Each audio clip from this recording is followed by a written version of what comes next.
when You like to dance, Howard? yeah, I do. You should have been in there. You should have been in there because it was excitement. It was guys dancing. The music was going. Guys are excited, and it's a great feeling. You know, we set out back in July. This was obviously one of many of our goals this season, and you know, obviously we can check this box. But what I love about this football team is how we have stuck together the entire season. Through all the ups and downs, through all the injuries, we've battled. We put ourselves in this position to win the NFC East. We've done that, but again, what I see from our players is they're already talking about next week and coming to work this week and preparing for next week, and it just tells me that the guys are in the right frame of mind. Does having all that happen make it feel better to overcome everything that you had to overcome this year? I mean, it does, you know, in a way, but for me too personally, I mean, we still have hopefully a lot of football left, and you know, I'm just so happy for the guys, for the coaches, for what they've had to endure, dealing with you guys all the time, and you know, battling through that. But this is one of our goals, obviously, and I'm happy and I'm excited and all that. But we get to continue to play. When you think of the arc of this season, Doug, and the job that you yourself have done, what are you most proud of? I just think staying consistent with the players. I think just getting them to believe in themselves, you know, honestly, through all the different adversities and things that we've faced, through the different, you know, the amount of injuries that have piled up in the next guy, and promoting all the practice squad players, and just sort of, for me, just kind of keeping everybody on the same page. I think that's the most proud that I feel with these guys, and leaning on the leadership of the football team and the veterans, and leaning on the coaching staff, and just trusting. You know, and in this business, we have to trust a lot of people, and that's what I'm most proud about. You went into this game, obviously, with so many guys out. Zach didn't play, and then halfway through the game, Miles goes down, Brandon goes down. Are you thinking to yourself, sort of, here we go again? I mean, in the back of my mind, it did cross, you know, my mind, like, man, when can we catch a break, you know, with some of these injuries? But, you know, it's just Boston stepped up. You know, Vinny stepped up. Derek stepped up. I mean, you could just go right down the list with the guys, and you know, I guess that for me, that's what I'm most proud about, is how these guys respond. Do you have anything preliminary on either Sanders or Brooks? Not yet. Obviously, we'll get more tomorrow when we get them in and get them checked out, but nothing at this point. Does this feel different from 2 years ago? I mean, obviously, at the end of the regular season 2 years ago, you already knew you were in, and so you didn't have to play your way in like this. But does this feel sort of like the adversity? You didn't have your quarterback then. This time, that's almost all you got, aside from your first line guys. I mean, how does it feel? I mean, yeah. I mean, it feels great, honestly.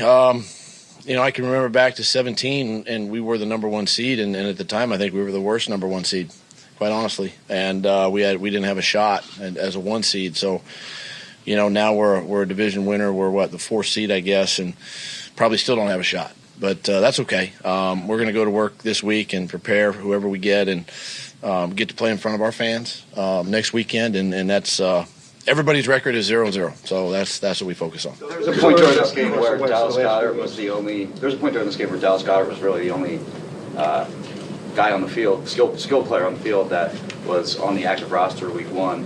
So what does that kind of say about Carson Wentz and his ability to sort of adapt to all the guys that have come in and be able to produce with you know, all these new faces? I'll tell you this: Carson's a part of it, but I commend my coaching staff on offense. I commend Mike Groh for putting plans together to help these players play and be successful. Carson Walsh for putting them in the right positions to be successful.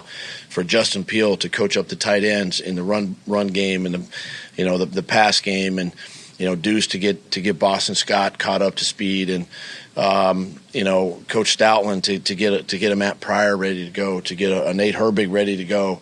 You know, that's where it starts, and so that's what I'm the most proud of is my staff. Carson's a part of it, right?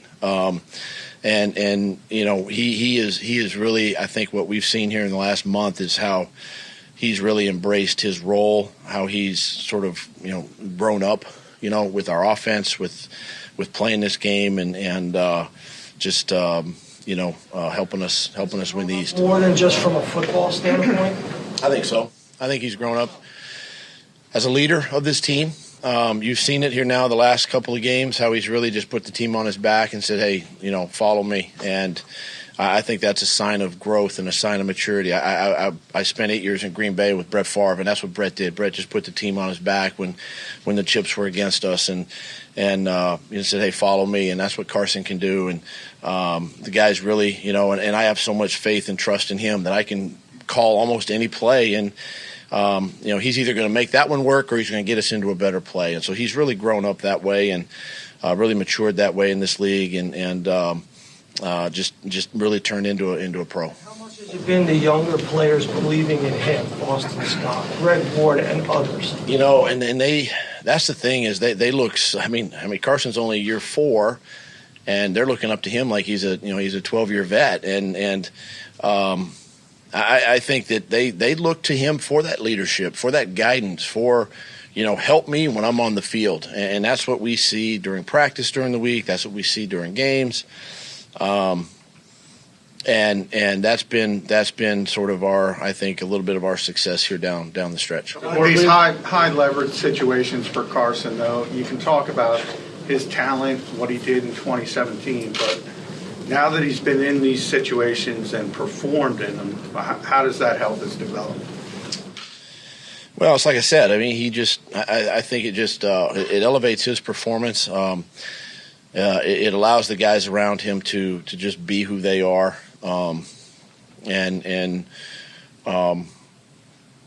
quite honestly, just be able to just run the offense as we put it together, during the week. And he still has a lot of input on that, how guys line up, where they line up, and things of that nature. And just we're seeing that again. We're seeing that maturity and that growth in him, and he's really become a very elite quarterback in this league.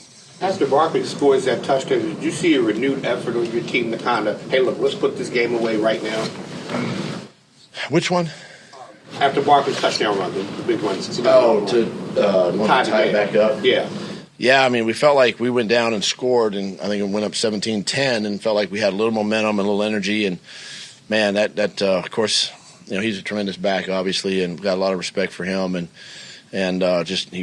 they scored, and we said, hey, we just got to keep going, keep playing, and we knew something was going to go our way, hopefully, in this game, and we just kept trusting each other and put some drives together, and defense hung in there, got a big turnover there, that set up another touchdown. So all the pieces kind of came together, I think, after that touchdown run. Both JJ and Jordan Howard were active but didn't play very much. Was that a result of the injuries? A little. I want to be protective of those guys. We don't have any bodies left, so I want to be as protective as I can and make sure these guys are healthy now, at least healthy enough, going into this next week at least. Okay.